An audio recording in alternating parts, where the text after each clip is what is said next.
guys, magpapa-adjust kami today ng brace. Ayan. Kaso yung anak ko kasi malikot siya. So habang yung asawa ko nagpapa-adjust, nandito kami sa S-Max. Ayan. Sa Funland. Ayan, para malibang-libang yung baby namin.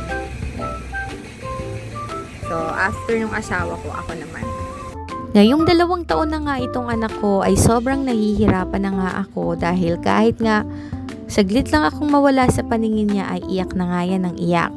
Kahapon nga ay Friday at may meeting kami sa school at buong maghapon nga daw yung nag-iiyak ayon sa asawa ko. Maghapon ko nga rin silang ka-video call kasi pag nawawala ko sa paningin niya ay iyak na nga siya ng iyak. Hanggang sa ngayon nga ay pinagpaplanuhan pa rin ng asawa ko kung paano nga yung magiging setup naming dalawa dahil minsan nga ay natataranta pa rin siya kapag umiiyak nga itong anak ko. Alam niyo ba na kahit mag-CR nga lang ako ay nahabol na ako agad niyan. Sobrang nahihirapan ako bilang nanay at alam ko naman na may mga magulang din na kagaya ko na struggle din talaga ang ganitong sitwasyon. Dito nga kami sa Funland at sobrang hyper talaga nitong anak ko. Gusto niya laging naglalaro at siguro isa na rin sa factor ay dahil wala nga siyang ibang kalaro sa bahay. At dahil nga breastfeeding itong anak ko ay talagang makimama yan. Hanggang sa ngayon nga ay nagbe-breastfeed pa din siya kahit 2 years old na siya dahil madala nga siyang kumain ng kanin. Hindi ko alam pero parang nandidiri nga siya sa kanin. Pero kumakain naman siya ng ibang solid food. Pero talagang picky eater nga itong anak ko. Minsan na nga rin kaming nagpunta sa pedya niya at tinanong na nga rin namin yung pedya kung meron bang vitamins na pwedeng makatulong sa amin dahil nga picky eater itong baby ko. Naka-maxi-care nga itong anak ko kaya naman libre nga ang pag-check up niya doon nga sa kanyang pedya. At ayon nga sa pedya niya ay healthy naman siya pero with regards nga sa pagkain niya ng kanin ay hindi nga daw talaga mapipilit dahil may mga bata daw talaga na picky eater.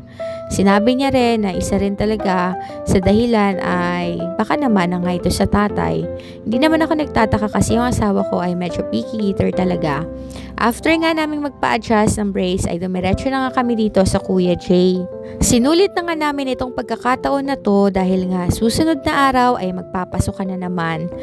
Alam ko naman na talagang mahihirapan kaming dalawa dahil hindi na kagaya dati na natutulog itong anak ko bago ako umalis.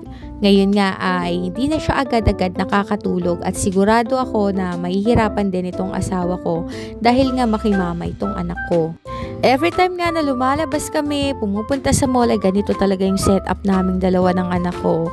Parang buong energy ko talaga yung binibigay ko kasi nga masyado siyang active at gusto niya lahat pinakikialaman. O diba? Kakain lang kami niyan pero gusto niyang pakialaman yung baso at kinakabahan ako na baka mamaya malaglag at magbayad pa kami. Favorite nga pala ng asawa ko ang crispy pata kaya ito yung in-order ko at umorder na rin kami ng garlic rice at champurado. And expect ko nakakain ng champurado itong anak ko pero grabe, ayaw niya kahit champurado. Lahat na nga ng paraan ng paglilibang ay ginawa ko dyan para lang mapatahimik nga siya, mapa-stay siya sa isang tabi. Pero effect talaga.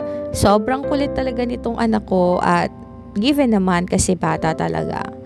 Pero sa mga nanay na kagaya ko, alam ko napapagod din kayo kapag may kasama kayong toddler. O diba, sobrang hirap talaga nilang i-handle.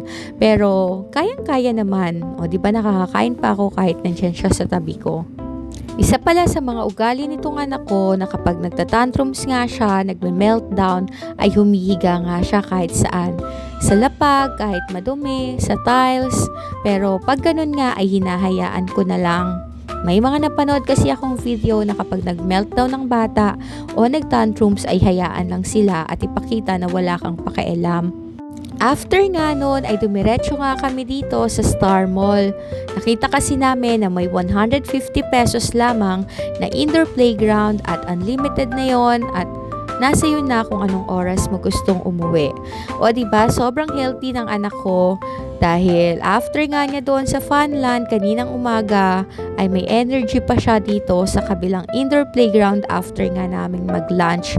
Ipinagpapasalamat ko na rin talaga na active siya at healthy dahil ibig sabihin noon ay malayo siya o hindi siya madaling dapuan ng sakit.